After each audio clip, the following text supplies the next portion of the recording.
আপনি কি জানেন কিভাবে 30 বিলিয়ন ডলারের এক সুবিশাল সাম্রাজ্য ধ্বংস হয়ে গিয়েছিল? কেউ কখনো ভাবতেও পারেনি একজন মানুষ পৃথিবীকে এতটা বদলে দিতে পারে। পাবলো এসকোবার এমন একটা নাম যা বিশ্বজুড়ে এখনো আলোচনার কেন্দ্রবিন্দু।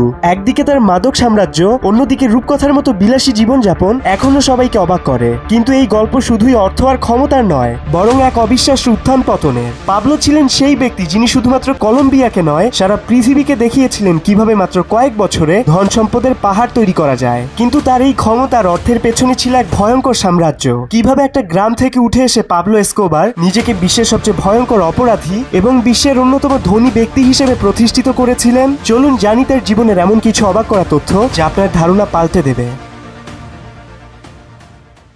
পাবলো তার মাদক ব্যবসা বিস্তৃত করেছিল সারা বিশ্বে। পৃথিবীর বিভিন্ন দেশে সে সর্বোচ্চ পরিমাণ কোকেইন রপ্তানি করেছিল। পাবলোর সাম্রাজ্য ছিল এতটাই বিস্তৃত যে সে প্রতি সপ্তাহে 500 মিলিয়ন ডলার আয় করত। কিন্তু এটা কিভাবে সম্ভব হয়েছিল?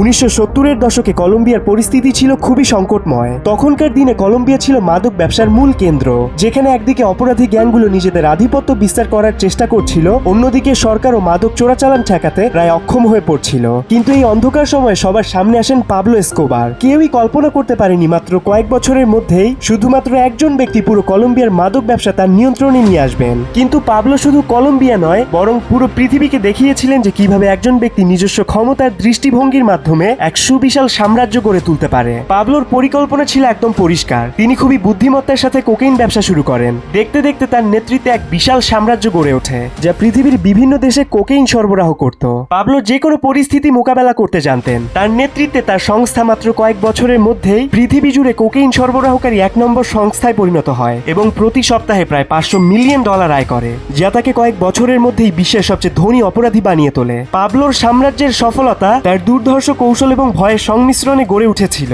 তার মতো একজন অপরাধী কিভাবে এত দ্রুত একটা বিশাল সাম্রাজ্য গড়ে তুলল, সেই প্রশ্ন এখনো অনেকের মনে ঘুরপাক খায়। পাবলো এসকোবারের জীবন ছিল একেবারে অন্যরকম। আপনি যখনই তার জীবনের কথা শুনবেন, আপনার মনে হবে আপনি যেন কোনো সিনেমা দেখছেন। আপনি এখন যে বিমানটা দেখতে পাচ্ছেন সেটা বিশ্বের সবচেয়ে বড় ব্যক্তিগত বিমান। পাবলো যে সময় এই বিমানটা কিনেছিল, সে সময় অনেক ধনী মানুষের কাছে এটা ছিল স্বপ্নের মতো। পাবলো এমন জীবনযাপন করতেন যে কোনো সাধারণ মানুষ তো দূরের কথা, এমনকি সেই সময়ের ধনীরাও সেটা কল্পনা করতে পারতেন না। তার নিজস্ব হোটেল ছিল, যেখানে বিশ্বের সবচেয়ে বড় বড় ব্যক্তিত্বরা সময় কাটাতে আসতেন। এসব হোটেল এতটাই বিলাসবহুল ছিল, যেখানে গেলে আপনার মনে হবে আপনি কোনো রাজপ্রাসাদে এসেছেন। এসব ছাড়াও তার সংগ্রহে ছিল বিশাল বাড়ি এবং খামার। পাবলো তার খামারে আস্ত জলহস্তি পুষতেন। একবার ভাবুন তো, এমন বিরল এবং বিশাল প্রাণী নিজের খামারে রাখা কি চারটিখানি কথা?